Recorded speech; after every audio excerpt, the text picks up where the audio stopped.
bisa diberi waktu untuk sama-sama ngaji bersama, mudah-mudahan mendapatkan berkah dari Allah Subhanahu wa taala. Shalawat dan salam semoga tetap tercurahkan kepada junjungan kita Nabi Agung Muhammad sallallahu alaihi wasallam. Sama sekalian yang kami hormati, pada kesempatan terdahulu kita sudah membahas sampai bab para nabi dan bahwasanya para nabi itu sifatnya maksum. Untuk selanjutnya terkait nabi dengan malaikat itu kiranya siapa yang lebih utama. Di dalam nuzumnya disebutkan wa qaulun nadim wa fadlul malaikah, dan bahasanya para nabi itu lebih mulia, lebih utama dibanding para malaikat. Wa qabla al-hadits an hadzal mawdu' al-wasi' al-kabir ra'aytu lazaman alayya an ubayyana ma'na tafdil wal mufadalah wa asbab wa bainal anbiya al-kiram anfusahum min syati wa bainahum min al-malaikat. Sebelumnya akan saya terangkan terlebih dahulu terkait dengan arti mufadalah. Arti mufadalah itu lebih utama ataupun pemberian keutamaan. Jadi para nabi itu antara nabi satu dengan nabi yang lain itu mempunyai keistimewaan masing-masing. Semisal bahwasanya Nabi Musa itu diberi keistimewaan langsung bisa berbicara dengan Allah Subhanahu wa taala. Itu mufadalah, punya keistimewaan. Kemudian seumpama Nabi Isa itu diberi keistimewaan mampu menghidupkan orang yang meninggal dunia ataupun orang yang kena penyakit kusta bisa disembuhkan. Nah, itu mufadalah, ya kan, diberi keistimewaan seperti itu.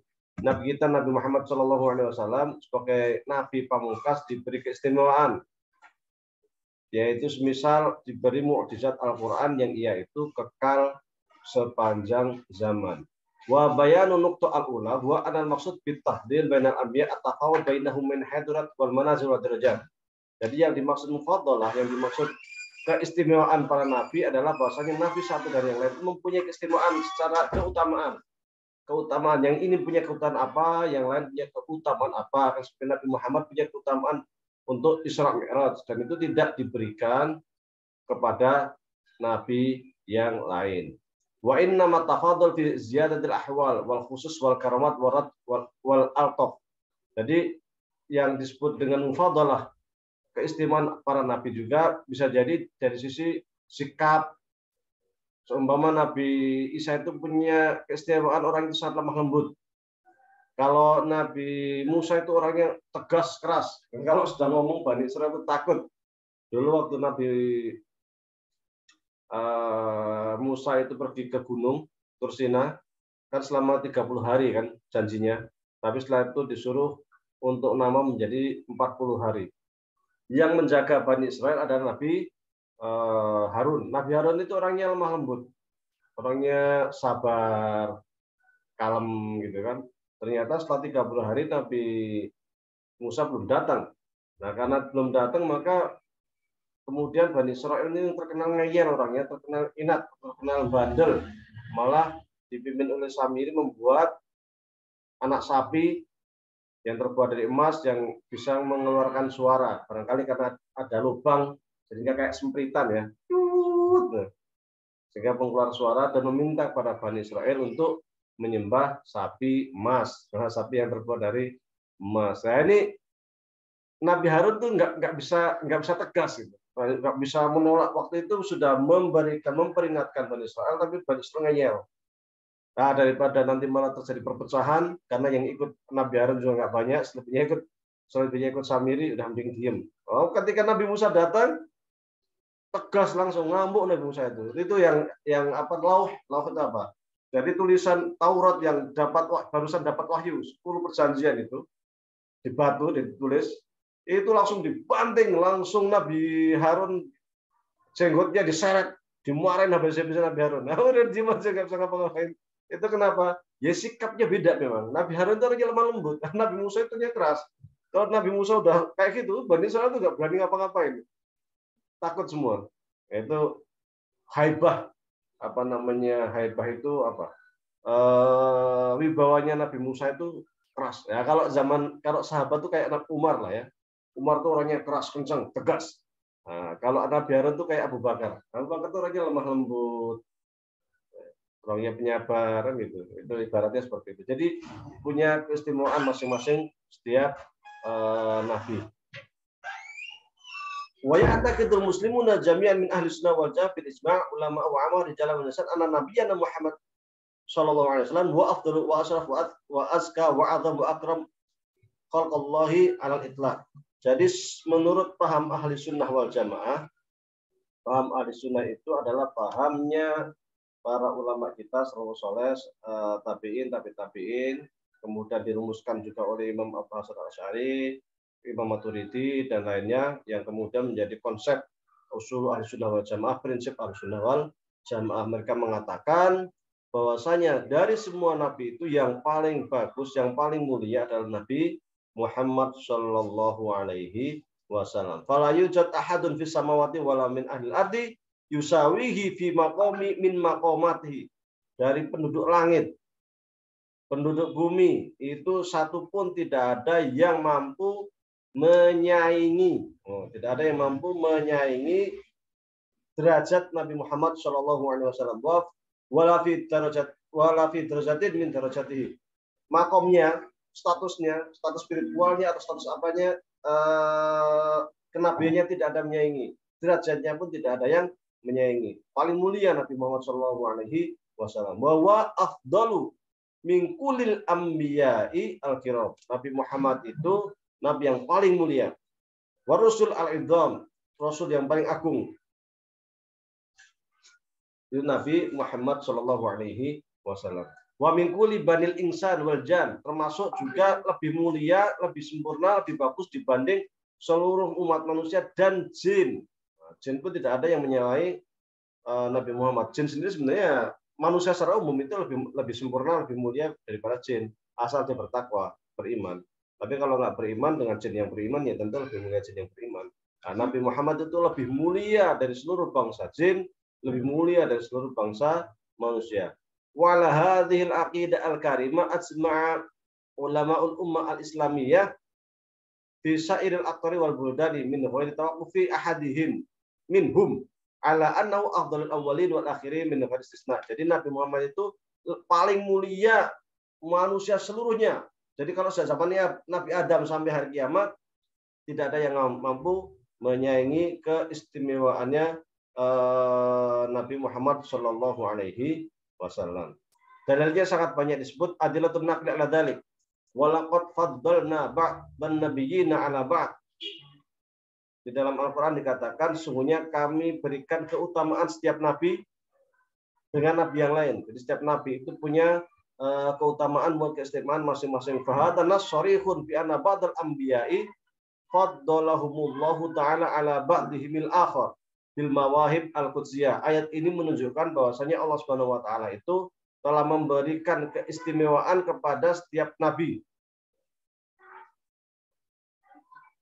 Di dalam ayat lain dikatakan ini ay bil mawahib al-qudsiyah wal maratib an-nafsiyah wal akhlaq al-aliyah az-zakiyah au bil mu'jizatil jismiyah. Bisa jadi dari sisi akhlaknya yang saya sampaikan tadi, ada nabi yang sangat sabar, ada nabi yang sangat tegas, ada nabi yang lemah lembut, ya kan? Atau dengan mukjizat, au bil mu'jizatil jismiyah, yang satu diberikan keutamaan dibakar tidak terbakar kayak Nabi Adam. Ada yang diberi keistimewaan tongkat bisa menjadi ular, kayak Nabi Musa, ya kan? Ada yang diberi keistimewaan bisa membelah bulan, Nabi Muhammad SAW, dan lain sebagainya. Di dalam ayat lain juga dikatakan tilkar rusulu faddalna ba'dahum ala ba'd minhum man kalamullah wa rafa'a ba'dahum darajat. Nah, ini kan jelas. Para rasul itu telah diberi keutamaan oleh Allah antara satu dengan yang lain. Minhum man kalamullah. Ada rasul yang bisa langsung berdialog dengan Allah Subhanahu wa taala. Siapa itu? Nabi Musa alaihissalam. Wa rafa ba'dahum darajat. Ada yang derajatnya lebih tinggi daripada yang lain. Dan semua ulama ahli sunnah sebagaimana disampaikan tadi itu mengatakan bahwasanya Nabi Muhammad SAW itu merupakan nabi yang paling mulia. Innal haqqa tabaraka wa ta'ala faddala Sayyiduna Musa alaihissalam bi an kallamahu Allahu mubasharatan min ghairi safirin. Nabi Musa langsung berdialog dengan Allah tanpa melalui perantara malaikat Jibril. Jadi langsung. Wa rafa'a Sayyidina Muhammad SAW derajat ala sa'iril anbiya irsali ila nasi kafah. Jadi Nabi Muhammad itu diberi keistimewaan, diutus untuk seluruh umat manusia, bukan hanya bangsa Arab. Kalau para nabi itu biasanya sesuai dengan kaumnya saja.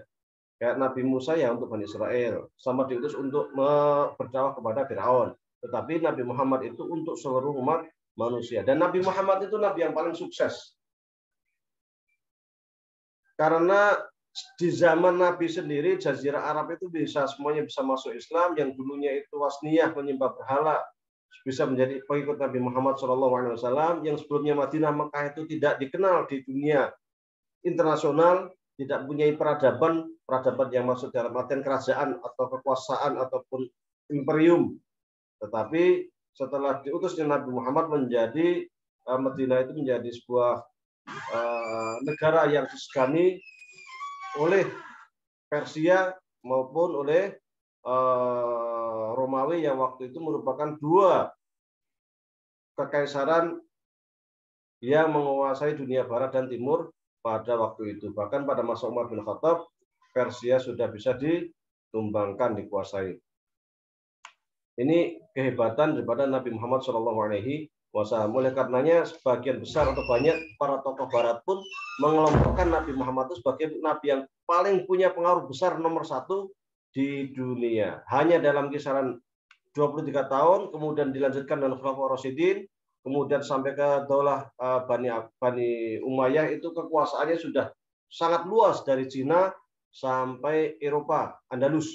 Itu sangat luar biasa dan ini belum pernah terjadi di dalam sejarah manapun. Kurang dari 100 tahun kekuasaannya sangat luar biasa luas, padahal dimulai dari nol. Dimulai dari tidak ada kerajaan di Madinah. Menjadi kekuasaan yang sangat luar biasa dan disegani. Pun demikian langsung mempunyai sistem pemerintahan yang sangat rapi, sistem administrasi yang sangat rapi. Ini sangat luar biasa. Wa minas sunnah al-mutahharah. Dalil lain dari hadis Nabi adalah qaulul Habib al-A'zam sallallahu alaihi wasallam, sabda Rasulullah, ana sayyidun nasi, saya sayyid, tuan manusia, yaumul qiyamah, pada hari kiamat. Dan kata sayyid ini menunjukkan juga kalau di dalam fikih bahwasanya mengucapkan sayyidina kepada junjungan kita Nabi Muhammad SAW itu boleh. Nabi sendiri mengatakan ana sayyidun nas, saya itu sayyidnya. Maka kalau kita buka himpunan putusan tarjih itu Muhammadiyah, di bab awal itu juga menggunakan kata sayyidina. Yang khilaf itu bukan ucapan sayyidinanya itu, tetapi ketika mengucapkan sayyidina itu waktu sholat, apakah boleh atau tidak. Sebagian ulama mengatakan boleh karena dengan landasan kaidah usuliyah yang mengatakan bahwasanya al-adab muqaddamun alal al-adab muqaddamun alal apa? Bahwasanya adab itu lebih didahulukan daripada al-amr, perintah. Tapi ada kaidah yang lain yang juga digunakan oleh sebagian ulama, al-aslu fil ibadah at-ta'abbud. Prinsip daripada ibadah itu ta'abbud wal ittiba. Sehingga ketika Rasulullah SAW di dalam tahiyat itu tidak membaca sayyidina, maka oleh ulama-ulama Majelis Tarjih Muhammadiyah mengatakan ketika sholat tidak pakai sayyidina. Tetapi bagi saudara-saudara kita di ulama, mereka mengatakan waktu sholat pun boleh kita menggunakan kata sayyidina sebagai adab sopan santun kita kepada junjungan kita Nabi Agung Muhammad Sallallahu Alaihi Wasallam. Adapun Rasul tidak menggunakan sayyidina di dalam sholat karena rasa tawadhu beliau, karena untuk dirinya, sehingga untuk dirinya tidak menggunakan sayyidina. Tetapi orang lain dipersilahkan dengan kaidah adab sopan santun lebih didahulukan dibanding dengan mengikuti perintah. Di dalam hadis lain dikatakan ana sayyidu waladi Adam yaumil qiyamah. Saya itu sayyid anak Adam pada hari kiamat. Jadi pada hari kiamat nanti di bangsa padang mahsyar, sayyid itu pemimpinnya. Nanti orang-orang akan pada bingung karena mereka pada ketakutan untuk menghadapi hisab. Semua manusia tanpa terkecuali kecuali hanya Nabi Muhammad. Termasuk para nabi, mereka pun masyghul, sibuk dengan dirinya sendiri. Nabi Adam itu juga termasuk masyghul, sibuk dengan dirinya sendiri karena apa? Pernah memakan buah khuldi, di mana buah khuldi itu waktu itu dilarang untuk didekati, apalagi sampai dimakan, dan Nabi Adam memakan buah khuldi. Dan demikian para nabi yang lain itu mereka pada sibuk dengan dirinya sendiri. Tidak ada satupun para nabi yang mampu memberikan syafaat. Syafaat itu pertolongan. Maka Nabi Muhammad itu sebagai orang yang akan memberikan syafaat. Maka dikatakan ana sayyidu waladi Adam yaumil qiyamah. Saya itu menjadi sayyidnya, menjadi tuannya anak Adam pada hari kiamat. Dan dalam hadis lain dikatakan wa awwalu syafi'in, orang pertama yang akan memberikan syafaat. Nah, enggak ada selain Nabi Muhammad SAW. Jadi nanti di hari kiamat itu sangat mengerikan kondisinya. Orang mukmin itu konon kalau dihisab itu 7 hari. 7 hari itu hitungan akhirat. Hitungan akhirat itu kalau seharinya itu khamsin alfasanatin mimma ta'udun. 50 tahun seperti hitungan hari di dunia. Seharinya itu 50 tahun. Kali 7 335 tahun. Nah, ini 1000 tahun. Besar sekali. Itu kalau orang kafir bisa sampai 40 hari. Artinya 40 kali 50.000. Itu sudah luar biasa. Kenapa kok bisa lama sekali hisabnya? Karena semua sikap manusia, perbuatan manusia itu akan dihitung. Kita ngelirik orang, kita ngomong, kita makan, kita mengambil selilit, kita apapun itu akan dihitung oleh Allah Subhanahu wa Ta'ala. Makanya lama sekali, prosesnya lama. Ditanya sini, tanya luar biasa. Itu pertanyaan apa, manusia itu udah ketakutan semua pada hari kiamat untuk menghadapi hisab, untuk menghadapi pengadilan Tuhan. Nah, Nabi Muhammad itu awwalus syafi'in. Maka kita sangat membutuhkan waktu itu adalah orang yang mampu menolong kita. Maka umat manusia waktu itu akan berangkat atau menghadap Nabi Adam dengan mengatakan, wahai Nabi Adam, engkau ini adalah bapak kami, manusia pertama, tolong kami. Nabi Adam mengatakan, saya tidak bisa menolong karena saya juga sibuk dengan diri saya sendiri. Datang kepada Nabi Idris, sama, saya tidak bisa menolong. Datang kepada Nabi Ibrahim, sama, saya tidak bisa menolong. Dan hanya Nabi Muhammad SAW yang mampu memberikan pertolongan. Maka kita sebagai umat Nabi Muhammad SAW harus selalu bersyukur, berterima kasih, alhamdulillah menjadi umat Nabi Muhammad SAW. Di dalam hadis lain dikatakan waqaluhu syarif faddaltu alal ambi bisid. Saya itu diberikan 6 keutamaan dibanding nabi-nabi yang lain. Akta itu jawami al kalimi. Saya itu diberi ungkapan yang sangat ringkas. Nabi Muhammad itu kalau ngomong itu tidak panjang-panjang, sedikit, tetapi maknanya itu luar biasa. Contoh innamal a'malu binniyat wa innamal likulli imri'in ma nawa. Itu kalimatnya sedikit aja. Bahwa segala sesuatu itu harus disertai dengan niat. Tetapi para ulama hanya dari hadis innamal a'malu binniyat ini membuat buku sampai jilid untuk menerangkan hanya innamal a'malu binniyat. Terkait ibadah harus bagaimana kalau ibadah itu lupa niat, kalau terkait dengan muamalah gimana, bagaimana kalau saya jual beli cuma ngasih duit saya nggak mengucapkan niat, bagaimana nanti dengan akad, banyak sekali panjang lebar sampai nanti turunan-turunannya, bagaimana orang bisu kalau nikah, orang bisu kan nikah cuma umpamanya gitu kan, apakah nikahnya sah gitu, nah, dan lain sebagainya. Akhirnya muncul kaidah-kaidah usuliyah hanya untuk menerangkan innamal a'malu binniyat. Hanya segala sesuatu itu dengan niat. Ya kan? Makanya kalau orang sampai ada dikatakan perbedaan antara ibadah dengan selain ibadah itu niat. Orang sholat, niat sholat, rukun syarat terpenuhi, maka sholatnya sah. Dia berarti orang sholat. Karena niatnya sholat gitu. Tapi dia persis kayak orang sholat. Pakai wudhu, pakai semua syarat rukun terpenuhi, menghadap kiblat, baca Fatihah, ruku, sujud. Tapi niatnya olahraga. Nah, enggak, tetap itu dihitung olahraga itu kan, karena niat beda niatnya. Nah, itu makanya perbedaan antara ibadah dengan yang lainnya itu ya dari niat itu sendiri. Apakah nanti niat itu boleh dilafalkan atau enggak? Wah, nanti khilaf lagi. Ada yang mengatakan kalau ibadah nggak perlu karena kita harus ittiba. Ada yang mengatakan boleh karena niat itu untuk melafalkan niat itu untuk memperkuat hati dan lain sebagainya. Nanti di muamalah terkait dengan akad. Apakah akad harus diucapkan? Bagaimana ketika akad tidak diucapkan? Bagaimana jika hanya menggunakan tulisan, menggunakan SMS? Istriku, kamu sekarang saya talak tapi pakai SMS. Nah, nggak pakai ucapan, ya kan? Namanya kan seperti itu dan lain sebagainya. Nah, itu bagaimana? Termasuk tentang niat terkait dengan kinayah. Kamu pulang aja ke rumah orang tua, nggak usah balik-balik sini lagi, bosan saya. Nah, namanya gitu kan. Apakah ungkapan ini termasuk talak atau tidak? Itu nanti akan bahasan niat. Hanya dari kalimat innamal a'malu binniyat. Ini Nabi Muhammad tuh kalau ngomong tuh nggak panjang. Tapi maknanya sangat luar biasa. Ulama itu kalau hanya satu hadis itu bisa menerangkannya, itu bisa berjilid-jilid buku.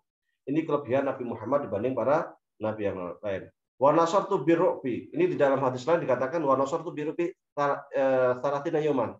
Saya itu ditolong oleh Allah. Itu yang namanya orang kafir itu ketakutan. Dalam hadis lain ketakutan 30 hari sebelum dia itu sampai. Maksudnya begini. Jadi zaman dulu itu pernah terjadi perang apa? Melawan Romawi. Jadi kalau pasukan Islam itu akan menyerang pasukan musuh, itu kita orang umat Islam baru niat ingin menyerang, pasukannya masih di Medina, Romawi masih di Syam, itu orang Romawi itu sudah ketakutan. Mendengar umat Islam sudah mau jalan, mau berangkat, mereka sudah lebih ketakutan lagi. Jadi waktu perang Tabuk itu seperti itu, perang Tabuk. Akhirnya sampai di Tabuk, pasukan Romawi yang jumlahnya berapa? Ratusan ribu padahal. Umat Islam cuma berapa? Cuma ribuan. Tapi ketika sampai Tabuk, orang Romawi sudah pergi. Kenapa? Ketakutan. Nah, ini luar biasa. Kenapa? Kekuatan iman. Jadi kalau kita melihat sejarah Islam itu memang jumlah daripada pasukan Islam itu tidak banyak, selalu sedikit. Tetapi selalu mendapatkan kemenangan. Karena kekuatan iman, dan dari iman itulah musuh itu diberi ketakutan. Takut mereka. Kalau udah dengan Islam itu udah takut aja. Kalau zaman kita sekarang ya kita nggak ngapa-ngapain, kita hanya sholat, puasa, menjalankan hukum Islam secara baik benar kita kan. Itu aja orang kafir udah ketakutan tuh. Wah, umat Islam teroris, orang Islam itu ini semacam-macam lah. Sehingga muncul di barat itu istilah Islamofobia, ketakutan terhadap Islam. Orang Islam ngapa-ngapain kok takut gitu kan. Ketika ada orang Islam masuk ke Eropa, ke Amerika waktu itu kan, kalau pas apalagi waktu kejadian 11 September itu, umat Islam masuk ke Amerika karena nama Muhammad, dia nggak apa-apa, cuma namanya doang Muhammad siapa, itu Muhammad Michael atau siapa, itu sudah ketakutan, wah ini namanya Muhammad, diintegrasi dulu dan sebagainya. Itu ketakutannya luar biasa itu. Jadi memang keistimewaan umat Nabi Muhammad itu adalah bahwasanya kita itu punya haibah, punya wibawa, dan kita ditakuti oleh orang kafir. Wa uhilat yal ghanaim, dan saya itu ghanimah itu dihalalkan untuk saya. Dulu sebelum zaman Nabi Muhammad, kalau perang terus banyak ghanimah, itu ghanimah dikumpulkan, setelah terkumpul banyak, kemudian ghanimah itu rampasan perang, atau setelah perang itu kan banyak rampasan, banyak harta itu namanya ghanimah. Nah itu kalau zaman sebelum Nabi Muhammad SAW itu dikumpulkan, dibakar. Tetapi pada masa Nabi Muhammad SAW itu dihalalkan, dibagi-bagi. Halal untuk umat Islam terkait harta rampasan perang. Wa ju'ilat lil ardu tahuran wa masjidan, dan dijadikan untukku tanah itu suci dan sebagai masjid. Maksudnya adalah bahwasanya kita boleh bertoharah dengan tanah ketika tidak ada air, boleh tayamum. Kalau tidak ada air, boleh tayamum, bersuci dengan tanah. Itu tidak ada di nabi-nabi sebelumnya. Kalian namanya bersih-bersih dengan air gitu. Tetapi zaman Nabi Muhammad enggak. Punya keistimewaan bahwasanya boleh ketika junub nggak ada air, nggak bisa mandi, boleh tayamum. Termasuk juga kita boleh sholat dimanapun, ya kan? Wajidatil ardu tahuran wa masjidan. Kita tanahnya semuanya suci dan jadi masjid. Kalau orang-orang sebelum Nabi Muhammad ya sholat ya harus di tempat ibadah mereka, di Kalau bahasa sekarang gereja lah ya, orang Kristen gereja, sinagog, kemudian Yahudi lah. Nah, di tempat itu, gitu. Ada tempat khusus untuk ibadah. Kalau di sini kita, apalagi di Mesir itu jangan kaget kalau tiba-tiba di samping jalan ada yang sholat zuhur, atau di samping lagi jual ayam gitu, atau dia duduk itu sholat Allahu Akbar gitu kan, samping apa namanya ayam dia dan lain sebagainya itu karena semuanya masjid, semuanya boleh sholat gitu. Kalau di Indonesia kan kayaknya sholat itu kok harus di musola gitu, harus di masjid, sehingga kalau mau sholat tuh dia cari-cari dulu di mana yang masjid ya, di mana ini ya musola dekat sini ya. Nah, kalau di sini ya penting ada tanah, ada bersih, itu lah sholat langsung takbir itu aja penting, atau arah kiblat. Kalau nggak tahu arah kiblat tanya kanan kiri, arah kiblat kemana ya? Nah, jadi kalau di Mesir, jadi orang Mesir itu kalau sholat sembarang tempat aja, karena memang boleh gitu. Jadi tidak harus di masjid, tetapi memang keutamaan sholat di masjid lebih utama. Hanya maksudnya umat Islam itu boleh sholat dimanapun. Wa ursiltu ilal khalqi kafah. Saya itu diutus untuk seluruh umat manusia. Tidak hanya untuk orang Arab. Itu Nabi Muhammad SAW. Sementara kalau Nabi sebelumnya itu khusus untuk Bani Israil. Seumpama. Wa khutima bin nabiyun. Saya ini menjadi Nabi pamungkas. Maka kalau sekarang ada orang yang mengaku Nabi selepas Nabi Muhammad, jelas tidak diterima karena berdasarkan hadis ini Nabi Muhammad adalah Nabi terakhir. Kalau ada yang mengatakan Ahmadiyah, ya kan, Ghulam, Mirza Ghulam Ahmad, ya kan, yang mengaku sebagai Nabi terakhir setelah Nabi Muhammad, ya, itu nggak bisa diterima itu. Itu sesat, menyesatkan itu. Kafir itu kalau dia berkeyakinan seperti itu. Nabi palsu itu. Karena jelas Nabi terakhir itu adalah Nabi Muhammad SAW. Wa qad ajma'al muslimuna min ahli sunnah wal jamaah ala anna sayyidana Muhammad sallallahu alaihi wasallam wa a'dhamu khalqillahi ala itlaq wa afdaluhum min ghairi tawaqqufin wala istithna. Tanpa pengecualian, Nabi Muhammad itu adalah nabi yang paling mulia. Makanya kalau kita apa namanya syair-syair Imam Busiri ya. Imam Busiri itu kan sering mengubah puisi atau puji-pujian kepada Nabi Muhammad SAW yang menyampaikan terkait dengan keistimewaan Nabi Muhammad SAW. Ya kan, Muhammadun Sayyidul Kaunaini, Muhammadun Sayyidul Kaunaini wa Thaqalaini, ya kan. Muhammad itu sayyidnya, apa namanya, sebagai orang termulia antara apa namanya, baik di kalangan bangsa jin ataupun di kalangan bangsa manusia. Itu banyak sekali, bagus-bagus sekali itu yang namanya apa namanya, gubahan-gubahan daripada puji-pujian Imam Busiri. Kalau di Indonesia itu sering dianggap sholawat ya. Kalau di orang Arab namanya al-madaih al-muhammadiyah, puji-pujian. Malah benar orang Jawa sebenarnya. Orang Jawa nyebutnya itu bilangnya puji-pujian kan. Nah itu benar itu, puji-pujian. Kalau sholawat Allahumma sholli ala Muhammad itu namanya sholawat. Adapun terkait dengan apa namanya Muhammadun afdalul khalqi kullihim dan sebagainya, itu adalah puji-pujian terhadap kanjeng Nabi Muhammad Shallallahu Alaihi Wasallam. Itu bukan salawat. Salawat adalah Allahumma sholli ala sayyidina Muhammad Shallallahu Alaihi Wasallam. Kemudian terkait dengan malaikat, siapa yang lebih mulia, Nabi atau malaikat? Paham ahli sunnah wal jamaah mengatakan bahwasanya Nabi itu jauh lebih mulia dibanding dengan malaikat. Dalilnya adalah wa yaquluna lil malaikati isjudu li Adam. Dan ketika kami perintahkan seluruh malaikat untuk sujud kepada Nabi Adam, sujud menghormati Nabi Adam. Selama malaikat diperintahkan untuk hormat kepada Nabi Adam, otomatis yang namanya Nabi Adam itu lebih mulia dibanding para malaikat.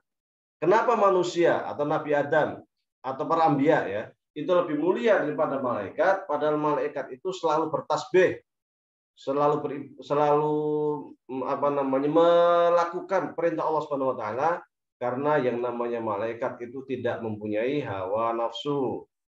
Sementara manusia itu masih punya hawa nafsu. Jadi manusia itu ya kadang ingin berbuat baik, kadang kalau diganggu setan ingin berbuat jahat, kadang dia ada rasa lapar, ada rasa amarah, ada sedih, ada suka, ada duka, dan itu tidak ada di dalam malaikat nggak pernah merasakan seperti itu. Maka ketika seorang nabi yang bisa mengendalikan nafsunya, maka dia jauh lebih mulia dibanding malaikat.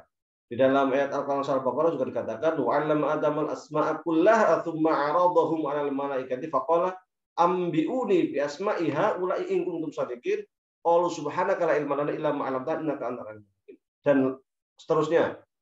Jadi keistimewaan Nabi Adam dibanding para malaikat pada awal penciptaan manusia adalah karena Allah Subhanahu wa taala memberikan ilmu kepada Nabi Adam, di mana malaikat waktu itu tidak mempunyai ilmu seperti Nabi Adam. Ayat ini juga menunjukkan bahwasanya kemuliaannya manusia itu, keistimewaannya manusia itu didasari dengan ilmu pengetahuan. Ketika manusia itu tidak punya ilmu, maka derajatnya tentu lebih rendah. Makanya dalam Al-Quran juga dikatakan, "Qul hal yastawil ladzina ya'lamuna wal ladzina la ya'lamun."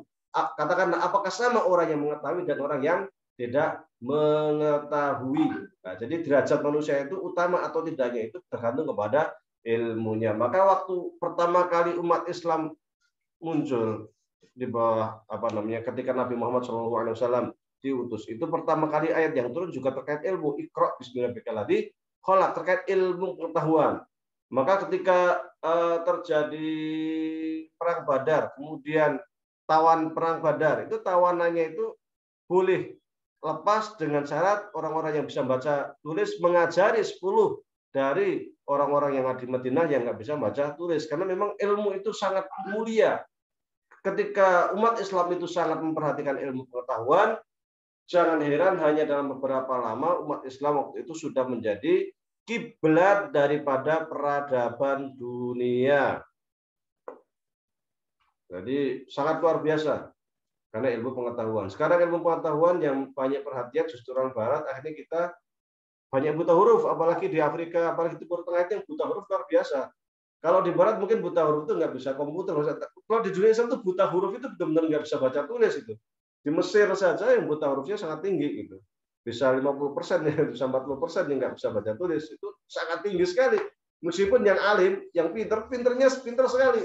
Tapi yang bodoh sekali gitu, tidak bisa baca tulis. Ini kan sangat miris gitu. Ketika Al-Quran yang ayat pertama turun Iqra bismi rabbikal ladzi khalaq, ketika Nabi Adam yang dia itu diberi ilmu sampai malaikat sendiri suruh sujud kepada Nabi Adam, itu ya karena ilmunya. Tapi umat Islam kondisi kita saat ini justru banyak yang buta huruf. Makanya teknologi modern yang menguasai justru bukan orang Muslim, tetapi Amerika, Eropa, Cina, Jepang, Korea, kan umat Islam yang ngikut saja. Apa yang di Barat ikut semuanya. Itulah karena kita kurang perhatian terhadap ilmu pengetahuan, sampai kemudian memisahkan ilmu. Ada namanya ilmu agama, ada namanya ilmu dunia, ada namanya ilmu akhirat. Tidak ada, semua ilmu itu akhirat. Ilmu matematik juga akhirat, ilmu fisika juga akhirat, ilmu ekonomi, biologi, semuanya itu ilmu akhirat. Sehingga ketika seseorang itu belajar ilmu apapun, niat ibadah, niat untuk mendapatkan maslahat bagi manusia, dan kebetulan waktu talabul ilmi itu kok meninggal dunia, dia itu statusnya syahid. Loh, dia belajar matematik, iya matematik. Tapi kalau dia niat memang untuk mencari ilmu, untuk ibadah, untuk kemaslahatan umat manusia, dia itu syahid. Dia belajar fisika, iya fisika. Karena menurut Imam Ghazali, belajar ilmu-ilmu kayak matematik, fisika, dan sebagainya itu fardu. Hanya fardunya kifayah. Jadi Imam Ghazali tidak membagi ilmu dunia, ilmu akhirat, tidak. Membaginya adalah fardu. Semuanya ilmu itu fardu. Hanya satunya fardu ain, satunya fardu kifayah. Kata fardu ain itu adalah ilmu-ilmu yang terkait dengan hal-hal yang harus kita lakukan. Terkait ibadah kita, sholat, puasa. Seorang muslim harus tahu tuh. Kalau orang muslim nggak bisa sholat, ya berdosa. Nggak bisa puasa, ya nggak dosa. Kan? Nggak tahu zakat, padahal dia kaya raya, sesuai dengan harta yang dia miliki, ya dosa. Gitu. Nah, ini ilmu yang fardu ain yang setiap muslim itu harus mengetahui. Tetapi di sana ada ilmu lain yang itu fardu juga, tetapi fardu kifayah. Dimana kalau satu Indonesia Raya ini tidak ada yang belajar ilmu-ilmu eksakta, dosa semua gitu. Nah, itu nanti di akhirat akan dipertanggungjawabkan. Nah, ini seperti itu. Jadi Imam Ghazali nggak memandang ini dunia, ini akhirat, semuanya adalah ilmu agama. Karena thalabul ilm itu faridah di kulli muslimin kaum muslimah. Faridah wajib. Thalabul ilmi, menuntut ilmu. Ilmu itu apa aja? Ilmu apa aja gitu. Karena semua ilmu itu sebenarnya adalah ilmu agama. Tidak ada yang namanya ilmu agama, ilmu dunia, ilmu akhirat, tidak ada. Semua ilmu itu ilmu agama. Matematik, fisika, kimia, semua itu ilmu agama. Karena ilmu itu semua dari Allah Subhanahu wa taala untuk kemaslahatan umat manusia. Kita hanya diberi sendiri wa ma utitum minal ilmi illa qaulan. Utitum, diberi. Jadi ilmu itu dari Allah diberikan kepada umat manusia. Ilmu apa aja? Bukan hanya terkait dengan ilmu.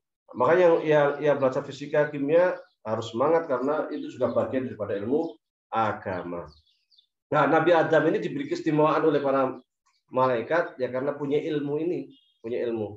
Maka kemudian ketika para malaikat ditanya ini apa malaikat, nggak bisa jawab. Ini apa wahai Nabi Adam? Ini gunung. Ini apa malaikat? Nggak bisa. Ini apa Nabi Adam? Ini sungai. Ini air. Bisa jawab semua itu.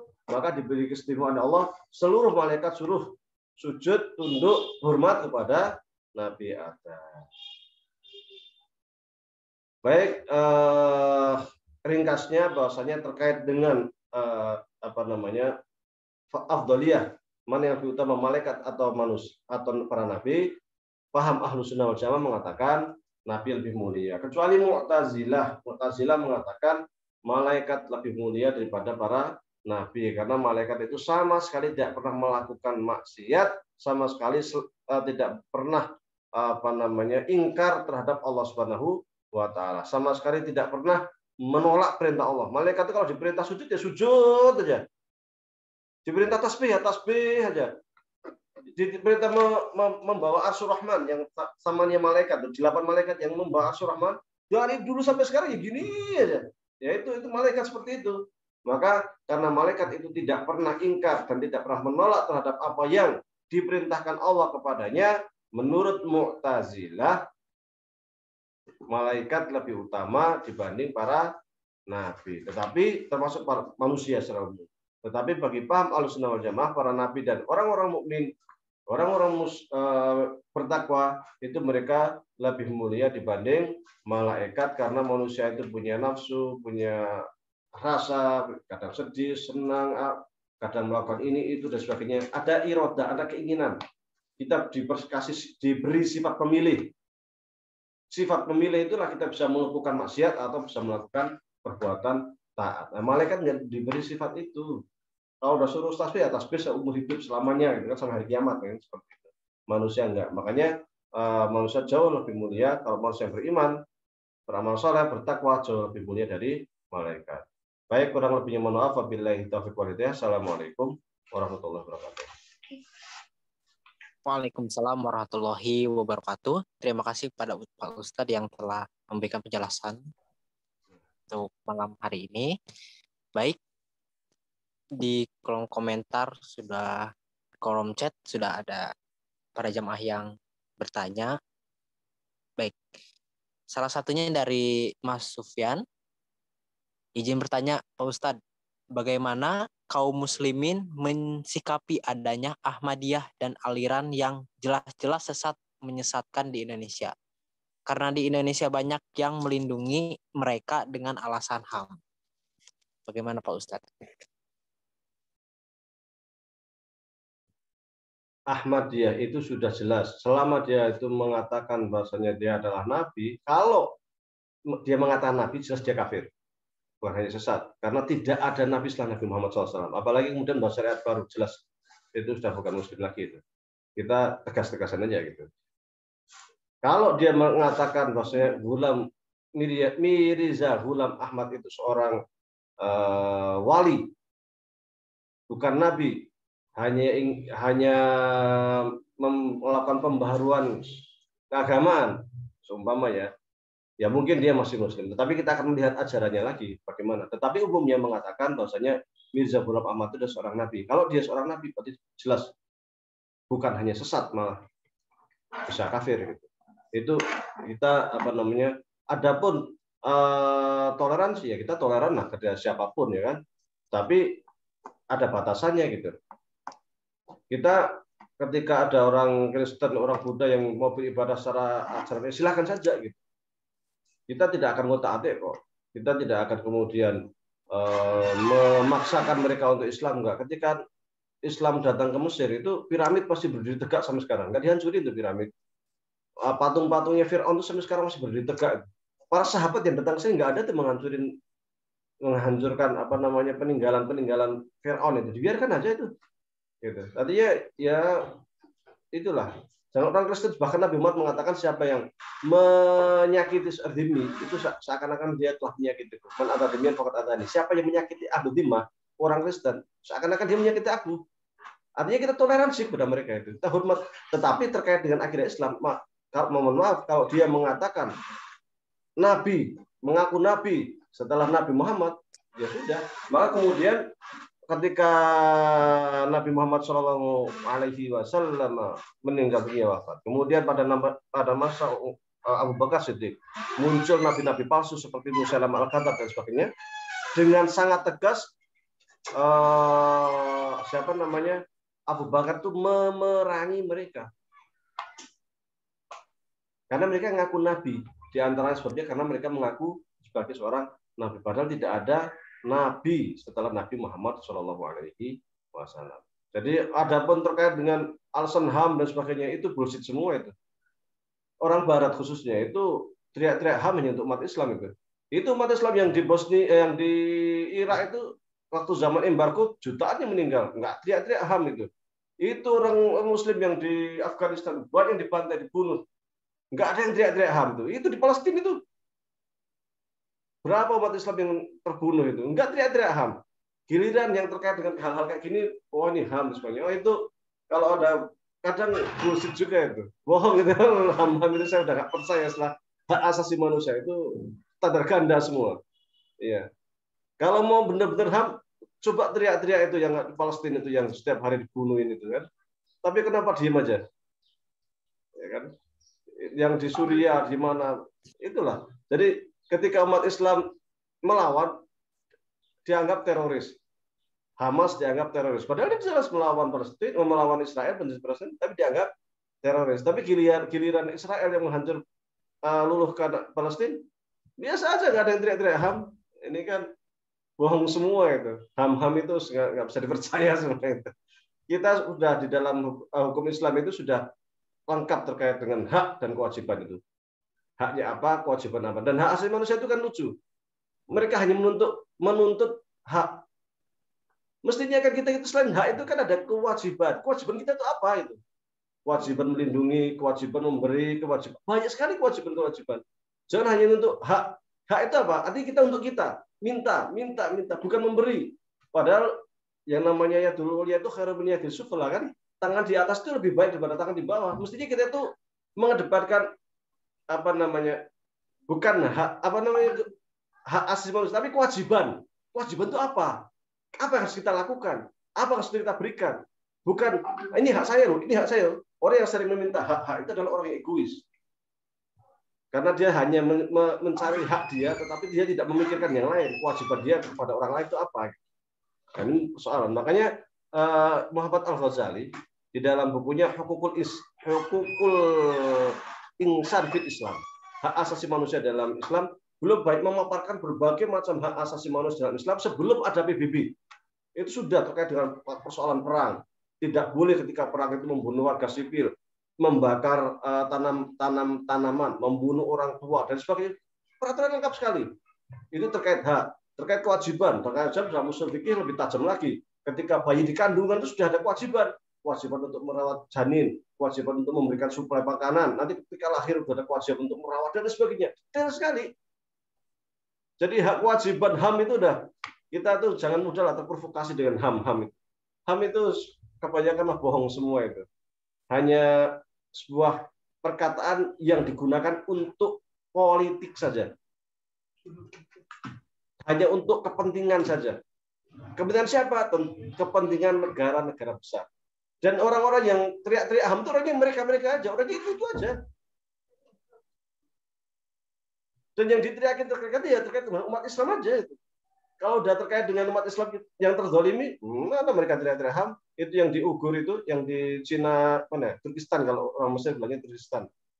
Yang di apa namanya itu digencet sama Cina, nggak ada yang teriak-teriak itu. terkait HAM ya kan. Nah, itu. Jadi banyak bohongnya itu. Maka jangan dihiraukan lah ada yang terkait HAM apa macam-macam. Yang penting kita tetap berjalan sesuai dengan koridor hukum syariat. Wallahu a'lam. Terima kasih Pak Ustadz. Semoga bisa menjawab pertanyaan dari Mas Sufyan. Selanjutnya pertanyaan dari Mas Demi. Assalamualaikum Pak Ustadz. Bagaimana dengan orang-orang yang membenci apa-apa yang datang dari Rasul? Apa mereka bisa terjatuh ke dalam kekafiran Ustadz? Ataukah harus dicari dulu apa mereka punya subhat? Terima kasih. Baik. Sebenarnya kalau seseorang itu di dalam fikih dikatakan ya, orang yang ingkar terhadap persoalan pokok agama atau istilahnya itu usulun nati bidarurah, persoalan-persoalan pokok agama itu dia kafir. Kalau orang ingkar kewajiban sholat itu kafir. Orang ingkar terhadap kewajiban puasa, zakat dan sebagainya itu termasuknya kafir. Sama terkait dengan rukun iman juga, dia ingkar salah satu rukun iman, tidak percaya sama Allah atau malaikat atau kitab atau rasul atau takdir, itu kafir. Maka jelas di sini batasannya. Kedua, kalau dia itu masih percaya dengan rukun Islam, rukun iman dan masih menjalankan, tetapi hanya mungkin berbeda pendapat dengan yang lain terkait persoalan khilafiyah, dan dia kadang ngotot dan dia kadang sampai mengeluarkan kebencian, ini dia tidak kafir, dia masih muslim, tetapi ya statusnya bagaimana tergantung derajatnya. Kalau dia sampai terlalu membanggakan diri sendiri dan sebagainya, kan nanti orang membanggakan diri sendiri itu kan masuk ke dalam sifat ujub, sifat riya, itu kita serahkan sama Allah lah. Tetapi statusnya selama dia masih percaya dengan rukun Islam, rukun iman dan menjalankan hal itu, maka dia masih muslim. Tetapi kalau dia ingkar, seorang muslim kok ingkar, itu Islam KTP aja itu. KTP-nya muslim gitu kan. Tetapi sejatinya bukan seorang muslim itu. Apa bedanya dengan munafik? Nah, ini munafik itu menampakkan keislaman zaman Rasul. Menampakkan keislaman, orang munafik itu sholat jamaah, orang munafik itu puasa. Bahkan kadang haji juga. Dia persis kayak orang muslim. Zakat juga. Tapi hatinya sangat benci dengan Islam. Kadang mengadu domba umat Islam. Seperti mengadu domba antara orang Muhajirin dan orang Ansor yang dilakukan oleh Abdullah bin Ubay bin Salul. Dia mengadu domba, memfitnah Sayyidah Aisyah. Dianggap Aisyah itu melakukan perbuatan keji. Sampai akhirnya terjadi Aisyah itu sampai pulang ke rumah ayahnya, sampai Nabi Muhammad itu juga kalau melihat Aisyah itu cuma nanya apa kabar, biasanya canda apa nggak canda, sampai Aisyah itu heran kok Nabi Muhammad biasanya sama saya canda, kok ada apa ya kan, sampai terjadi luar biasa fitnah luar biasa. Ini kan kerjaannya orang munafik itu, hatinya itu benar-benar anti Islam. Kalau seperti ini dia itu fitarkil asfali minan nar. Dia itu di keraknya neraka. Dan neraka itu sudah sangat berat, sudah sangat siksaannya sudah sangat kejam, sudah sangat mengerikan ya neraka. Tetapi dia lebih bawahnya, paling kerak, paling bawah. Kalau zaman sekarang ada orang Islam mengaku Islam tapi membenci Islam, hatinya itu benci dengan Islam, maka dia itu munafik. Munafik berarti tempatnya adalah fidarkil asfali minan nar, di neraka yang paling bawah, paling kerak. Tetapi selama dia bersyahadat sholat ya kita anggap dia muslim. Kita kemudian tidak bisa mengatakan di media dia munafik apa yang, karena Nabi Muhammad sendiri tidak menghukum Abdullah bin Ubay bin Salul. Nggak dihukum orang munafik itu sahabat Umar apa itu sudah gemes saja itu dengan orang munafik itu. Udah pengen dibunuh aja itu. Tetapi Nabi Muhammad nggak membunuh mereka, dibiarin aja sama Nabi Muhammad. Kenapa? Dengan alasan ya jelas supaya tidak muncul fitnah ya kan. Yang kedua waktu itu mengatakan supaya tidak dikatakan bahwa Nabi Muhammad SAW itu membunuh para sahabatnya. Tidak ingin terjadi fitnah di dalam barisan umat Islam yang nantinya akan dimanfaatkan oleh musuh-musuh Islam, oleh Romawi pada waktu itu. Wah, ternyata Nabi Muhammad itu membunuh para sahabat-sahabatnya. Romawi kan bisa memprovokasi waktu itu ya. Kalau sekarang sama, nanti Eropa Barat, Amerika, Israel bisa memprovokasi, wah itu umat Islam itu intoleran, teroris, macam-macam lah. ya kita tetap mengatakan mereka itu muslim lah. Tetapi sesungguhnya ketika seorang muslim kok benci terhadap ajaran-ajaran Islam sampai menghina dan sebagainya, itu mereka adalah munafik, dan tempatnya orang munafik fi darkil asfali minan nar. Wallahu a'lam. Terima kasih pada Pak Ustadz.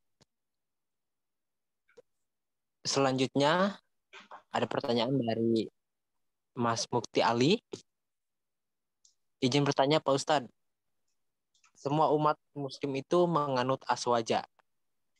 Yang ingin saya tanyakan, aswaja yang bagaimana yang disabdakan oleh Rasul Nabi Muhammad SAW. Ini pertanyaannya panjang ini ya. Ahlus sunnah wal jamaah. Barangkali ada beberapa yang mengikuti Facebook saya barangkali ya, terkait dengan dialog yang cukup panjang terkait dengan Ahlus sunnah wal jamaah dengan Taimiyah Wahabiyah. Jadi begini, pada masa-masa awal dulu, pada zaman Ali, kemudian perpecahan kan sebenarnya dari situ. Perang Siffin, kemudian perang Jamal, kemudian dan lain sebagainya. Itu kemudian ketika terjadi tahkim antara Ali dan Muawiyah, maka kelompok yang mendukung Ali disebut Syiah. Kelompok yang tidak setuju tahkim itu semacam perundingan damai. Ini mereka disebut dengan Khawarij, ya kan? Tapi ada orang yang tetap mulzim bil jamaah. Pokoknya kita itu sama imam. Nah, itu mereka adalah Ahlus sunnah wal jamaah. Tetapi memang istilah Ahlus sunnah wal jamaah sebagai konsep itu dalam tanda kutip agak terlambat gitu. Artinya Syiah yang muncul duluan, mereka sudah punya konsep yang cukup matang. Konsep itu artinya apa? Sudah ada di otak mereka, para ulama, para sahabat, para tabiin. Itu sudah ada konsepnya itu. Di buku-bukunya juga sudah ada, tetapi berserakan tidak menjadi satu konsep yang utuh gitu. Kayak semacam usul fikih lah. Usul fikih itu sebelum Imam Syafi'i sudah ada itu. Imam Hanafi, Imam Malik itu ketika beristilah sudah pakai usul fikih, tetapi belum terkonsep rapi seperti Imam Syafi'i dan kitab Ar-Risalah. Itu sudah usul Syafi'i. Jadi para tabiin itu mereka, Imam Abu Hanifah, Imam Malik, mereka adalah Ahlus sunnah wal jamaah. Imam Auza'i, kemudian Imam lain-lain banyak sekali. Itu mereka adalah Ahlus sunnah wal jamaah, tetapi belum terkonsep secara rapi. Adapun yang memberikan konsep secara rapi sehingga muncul istilah Ahlus sunnah wal jamaah dan diakui oleh barangkali lebih dari 2/3 umat Islam dunia saat ini adalah Imam Abu Hasan Al-Asy'ari di dalam bukunya Usulu Ahli Sunnah wal Jamaah. Kemudian konsep-konsep yang Imam Asy'ari tulis di dalam Usul Ahli Sunnah wal Jamaah, kemudian dalam kitab lain Al-Ibanah, kemudian dalam kitab lain Al-Lumah, itu satu kesatuan sesungguhnya 3 kitab itu. Atau beberapa kitab Imam Asy'ari itu ada satu kesatuan. Itu menjadi prinsip dasar Ahlus Sunnah wal Jamaah. Sehingga saat ini ketika kita mengatakan Ahlus Sunnah wal Jamaah itu siapa? Ya pengikut Imam Asy'ari atau Imam Maturidi. Karena antara Imam Asy'ari dan Maturidi satu masa dan punya konsep yang sama, yang mirip. Hanya perbedaan kecil lah, perbedaan furuk cabang-cabang. Tetapi secara umum mereka mempunyai prinsip-prinsip yang sama, yang mirip. Prinsipnya apa aja terkait dengan ketuhanan. Tidak ada, katakanlah, tidak ada membagi tauhid menjadi uluhiyah, rububiyah, asma wa sifat. Itu nggak ada. Termasuk Imam Ahmad nggak ada. Anda cari dimanapun di kitab Ahmad, nggak akan menemukan Imam Ahmad membagi kitab tauhid menjadi 3. Hanya satu. Terkait Al-Quran, Al-Quran ya makhluk. Ghairu makhluk, ya kan? Titik. Imam Ahmad itu mengatakan Al-Qur'anu ghairu makhluk.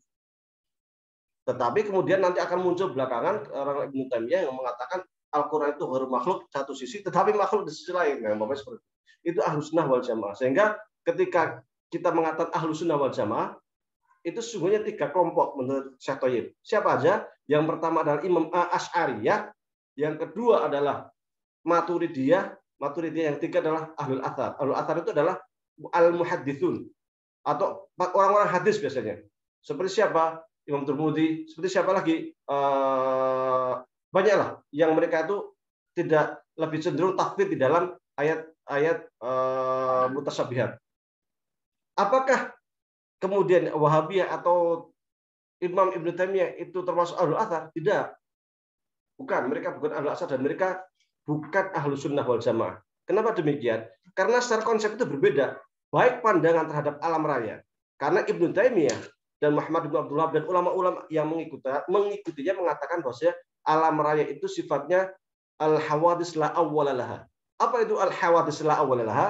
Ciptaan tetapi tidak bermula. Sementara ahlu sunnah wal jamaah, jika Anda buka langsung bab pertama di dalam kitab Al-Ibanah atau kitab Usulu Ahli Sunnah wal Jamaah, maka langsung dikatakan al-alamu hadisun atau dalilu hudusil alam.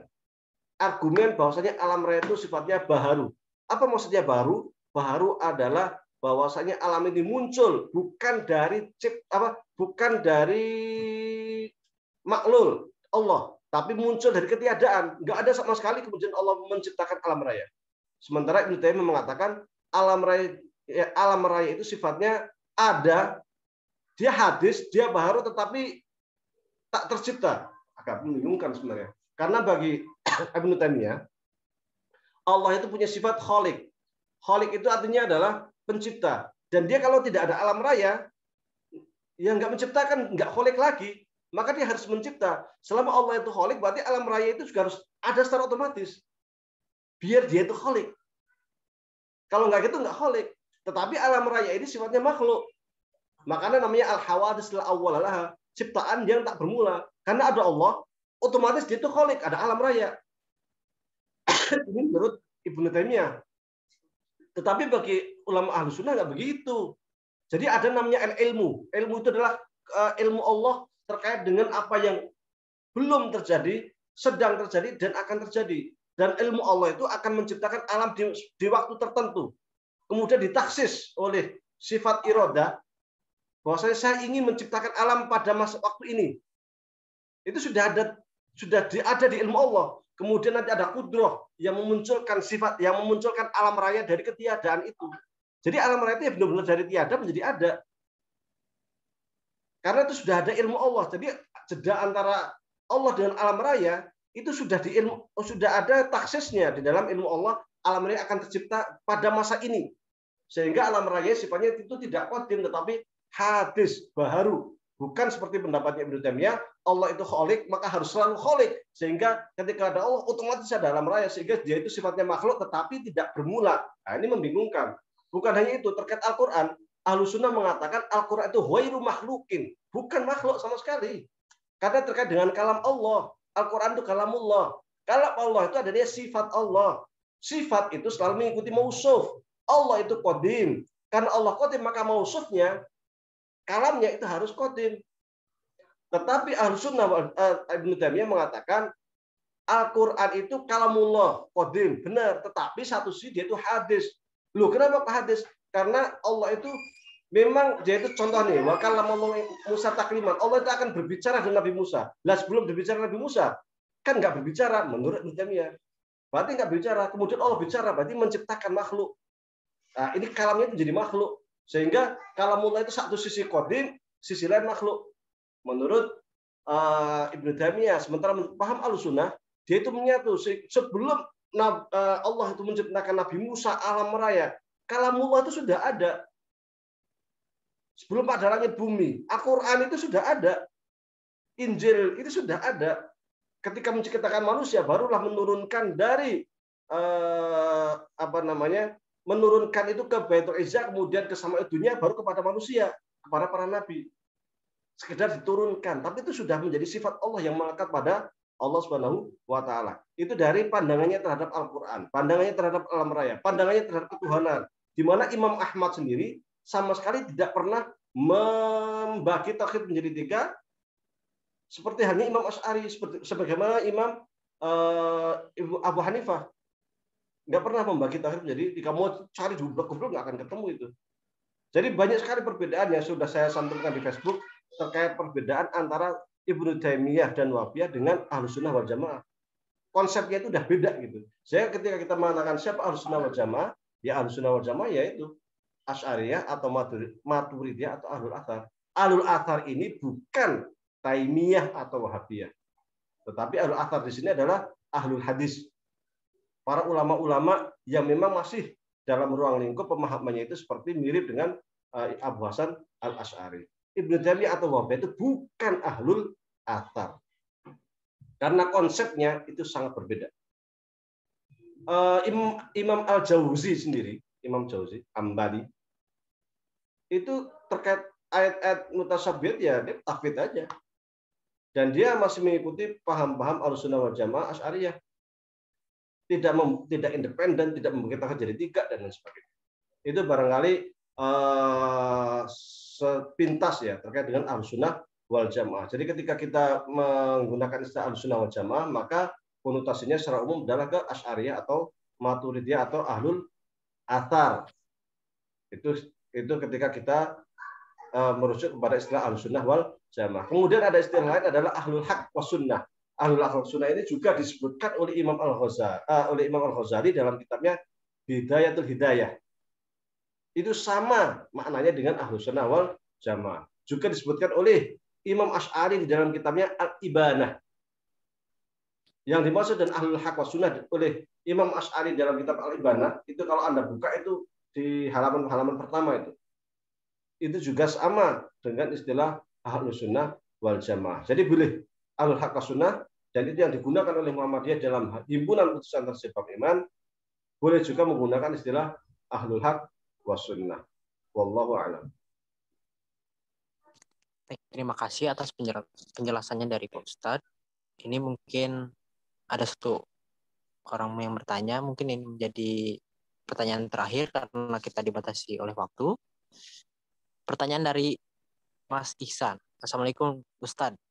Mohon pencerahannya, apakah ada syafaat selain syafaat dari Nabi Muhammad SAW? Baik, ada. Di antaranya adalah Al-Quran itu juga akan memberikan syafaat. Iqra'ul Qur'ana fa'innahu syafi'un. Atau fa'innahu syafi'un yaumil qiyamah. Jadi bacalah Al-Quran, karena Al-Quran itu akan menjadi syafaat pada hari kiamat. Iqra'ul Qur'ana fa'innahu ya'ti yaumil qiyamati syafi'an li ashabihi. Bacalah Al-Quran karena Al-Quran itu akan menjadi syafi'an li ashabi, akan memberikan syafaat kepada orang yang suka membaca Al-Quran. Orang soleh juga nanti bisa memberikan syafaat kepada keluarganya. Anak yang soleh juga bisa menjadi syafaat kepada orang tuanya. Syafaat itu menolong, memberikan pertolongan. Sesama seorang muslim juga bisa memberi syafaat kepada muslim lainnya. Jadi yang memberi syafaat itu bukan hanya Nabi Muhammad SAW, tetapi juga Al-Quran bisa memberikan syafaat kepada yang suka membaca Al-Quran. Seorang anak soleh bisa memberikan syafaat kepada orang tuanya. Bahkan sama orang muslim, orang mukmin juga bisa memberikan syafaat. Syafaat itu artinya membantu, menolong supaya dia tidak terjerumus ke dalam api neraka. Wallahu a'lam. Baik. Alhamdulillahirabbil alamin. Satu persatu pertanyaan sudah dijawab oleh Pak Ustadz, dan Pak Ustadz pun sudah menjelaskan secara detail. Saya ucapkan terima kasih banyak kepada Pak Ustadz yang selalu istiqomah memberikan pengajian di PCIM. Alhamdulillah, kita di penghujung acara. Untuk sebelum menutup acara ini, marilah kita berdoa bersama. Untuk doa akan dipimpin oleh Pak Ustadz. Pak Ustadz, dipersilahkan. Baik, mari kita beristighfar. Astaghfirullahaladzim. Alladzi la ilaha illa huwal hayyul qayyum. Astaghfirullahaladzim. Alladzi la ilaha illa huwal hayyul qayyum. Astaghfirullahaladzim. Alladzi la ilaha illa huwal hayyul qayyum. Allahumma shalli ala sayyidina Muhammadin fil awwalin. Allahumma shalli ala sayyidina Muhammadin fil akhirin. Allahumma shalli ala sayyidina Muhammadin fil mala'il a'la ila yaumiddin. Rabbana taqabbal minna salatana wa siyamana wa ruku'ana wa sujudana wa tadarru'ana wa takhassu'ana wa ta'abbudana wa tammim taqsirana ya Allah ya rabbal alamin. Rabbana zalamna anfusana wa illam taghfir lana wa tarhamna lanakunanna minal khasirin. Rabbana wa la tahmil alaina isran kama hamaltahu 'ala alladziina min qablina. Rabbana wa la tuhammilna ma la taqata lana bihi wa'fu 'anna waghfir lana warhamna anta maulana fansurna 'alal qaumil kafirin. Rabbana ighfir lana dzunubana wa liwalidayna warhamhum kama rabbayana shighara. Rabbana ighfir lana dzunubana wa li ikhwanina alladziina sabaquna bil iman wa la taj'al fi qulubina ghillan lil ladzina Rabbana innaka ra'ufur rahim. Rabbana hab lana min azwajina wa dhurriyyatina qurrata a'yun waj'al lil muttaqina imama. Rabbana atina min ladunka rahmah wa hayyi' lana min amrina rasyada. Allahumma inna nas'aluka ilman nafi'an wa amalan mutaqabbala wa rizqan halalan thayyiba Allahumma inna na'udzubika min ilmin la yanfa' wa min qalbin la yakhsha' wa min nafsin la tasba' wa min du'ain la yustajaba laha.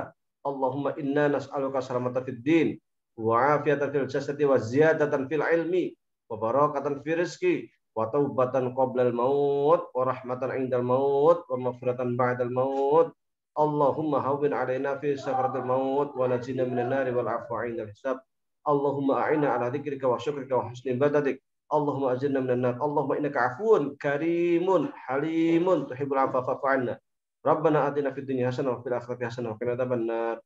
Wa sallallahu ala sayyidina Muhammadin wa ala alihi wa sahbihi wa sallam. Subhanaka rabbika rabbil izzati amma yasifun. Wa salamun alal mursalin. Alhamdulillah. Baik, sekali lagi saya ucapkan terima kasih kepada Pak Ustadz dan para jamaah sekalian yang selalu setia ikut dalam pengajian rutinan 2 minggu sekali. Dan untuk para jamaah sekalian, ibu bapak sekalian, saya ingatkan kembali kita akan bertemu di pertemuan selanjutnya 2 minggu ke depan. Dan tentunya kami dari keluarga PCM Jepang mengucapkan permohonan maaf bila selama perjalanan pengajian ada salah-salah kata yang tidak berkenan di hati para ibu bapak sekalian. Baik. Sekali lagi saya ucapkan terima kasih kepada Pak Ustadz. Semoga kita bisa bertemu di pertemuan selanjutnya. Billahi fisabilil haq wasbiqil khairat. Assalamualaikum warahmatullahi wabarakatuh. Waalaikumsalam warahmatullahi wabarakatuh.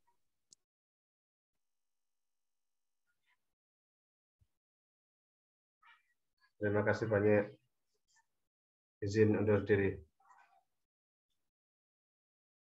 Ya, assalamualaikum. Waalaikumsalam warahmatullahi wabarakatuh.